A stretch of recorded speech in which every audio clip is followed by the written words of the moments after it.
3D animation. A mystery. Specifically to me, that is. I don't know how people can make this, a cube, into something that looks like this. Heck, even forget the animating part. What about the blender portion? People are crazy on this app. I don't even know. But today I have taken it upon myself to try to learn the various techniques in 3D animation. Mainly because my tablet is not working.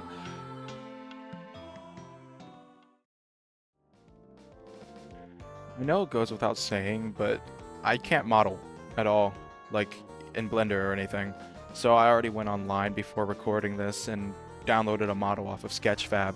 Of course, my test subject couldn't be anything other than Zeraora. Before doing anything with this model, though, I had to get used to what the program was or what it had. So, I mean, you're going to see me sporadically click through everything, looking at the model, moving everything around. I don't know. It's all new to me. I successfully found the rotate button and rose him from the ground where he was sleeping.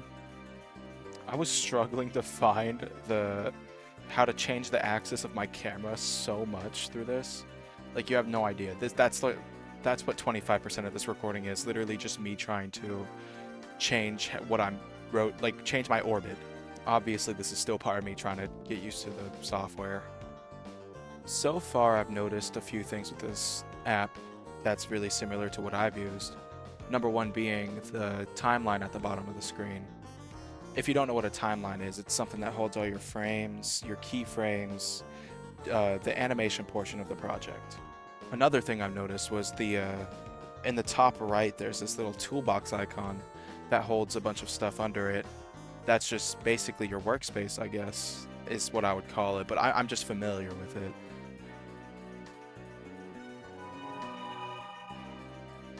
Now that I'm done basically learning how to use Blender, I think it's time for stage 2 of this video.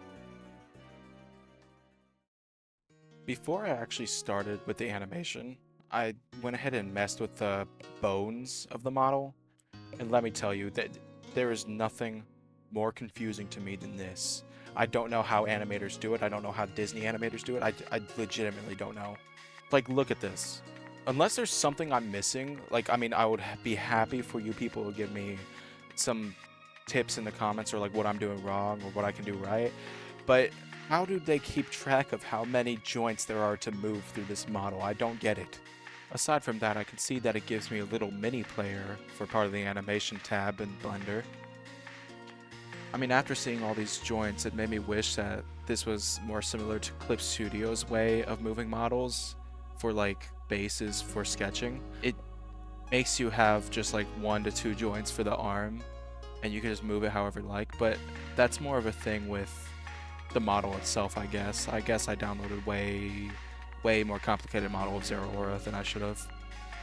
What I tried to do next was try to find the tool of how I can move these body parts, because you can't just click it and move it. You gotta find the tool, I guess, from what I could gather.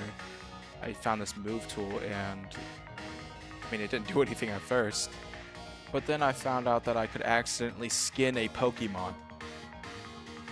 What I used here was the move tool, which moved certain parts of the model, I guess, instead of the actual body part I wanted it to. I mean, I could tell that by the orange outline now, but this is not getting any easier from what I could tell. Like, the joint was one thing, but actually moving these things is another.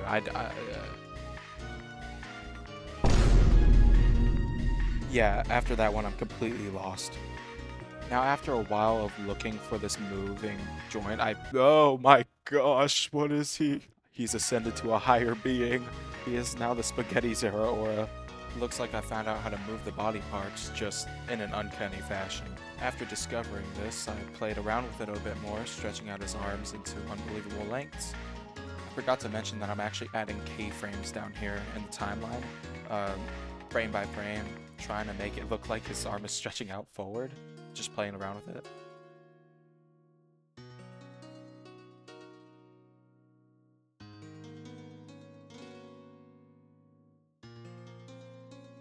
After moving a little bit, I made it to where he's like stretching his arm out, I guess, as like a first little attempt at the animation. And I mean, the results speak for itself. I don't know what I'm doing.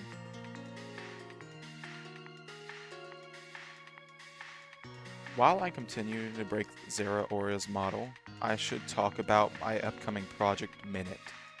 Minute is going to be a roughly hour 30 minutes or 45 minutes um, movie that I'm working on, a film. And it's not going to be 3D animated, it's obviously going to be 2D. If it was 3D, it would be awful. Perhaps I would use 3D for the backgrounds sometimes, like for animation purposes, but it's gonna be a movie that has to do a lot with time. I already posted a film announcement trailer for it, and I'm very excited for what's coming up for it. I've been writing plot and everything so far. I haven't begun the storyboards yet, but I mean, this is going to take me a while. It's probably going to be priority over everything else that I've done. But yeah, just be looking forward to that.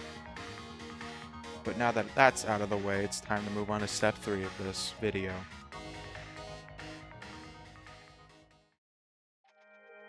Now at this point, I was trying to move any body part that I found was like easier to move. For example, the ankles. I mean, they're just one little part of the body. How hard could it be? I guess I got humbled by the hands earlier, but that doesn't matter. Now, in the process of figuring this stuff out, I think I found like a pen tool for like planning the animation. So that's cool, I guess. I also found how to move the foot, finally. um, it looks like he's trying to do the stanky leg, but failing miserably, obviously. Now looking back on this, I really don't know what I was trying to do here. I guess I was just testing it out, trying to move body parts without moving 50 different joints, I guess. I mean, I guess that's what this entire video is for anyway. And there I go again, moving his arm like spaghetti. Now later on, I tried to do my first actual attempt at making a fluid motion, now that I know what I'm doing a little bit. I was trying to make his tail move. Or his tail thing, I don't know what it is. It's in his back, I don't know. I had to select all these little joints that's in his tail. I'm just gonna call it tail, I don't care. And I started moving it around, like rotating it with that, whatever you see on screen, that rotation axis. And for once, I actually kind of knew what I was doing. Kind of. A little bit. Now, as you can see, what I was trying to do with his tail is make it wag. I was trying to position it in the starting position before I actually added keyframes or whatever, so that I can add keyframes as I was making it swoop back and forth.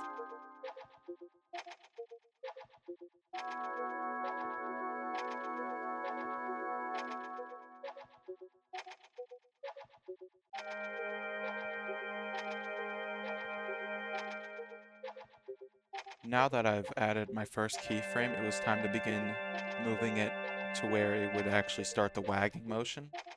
And I think I was on the right track as I was doing this.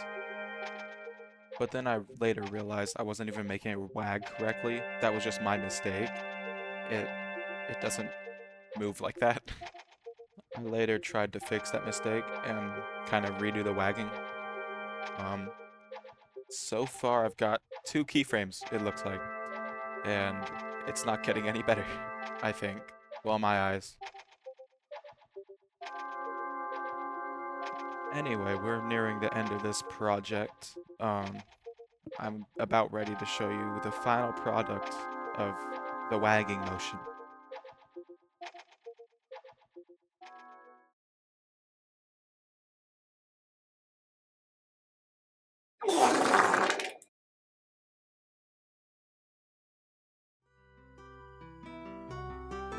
Now, if there's anything that this video taught me, it's that 3D animation is hard. Does this mean I won't come back to it? No. Like, I'll definitely come back to this if you guys want it. And learning 3D animation is something that's been on my list forever now. I just haven't ever really touched it because it's just extremely complicated to me. I'm more simple, I like 2D animations more, but that goes without saying. I haven't dabbled in any 3D animation. and I love how it looks. But anyways, thank you guys for watching. This was a fun video to make. It's something I don't usually do. I'll try to make more videos like this in the future. And have a good day, I guess. Okay, that's all. Bye.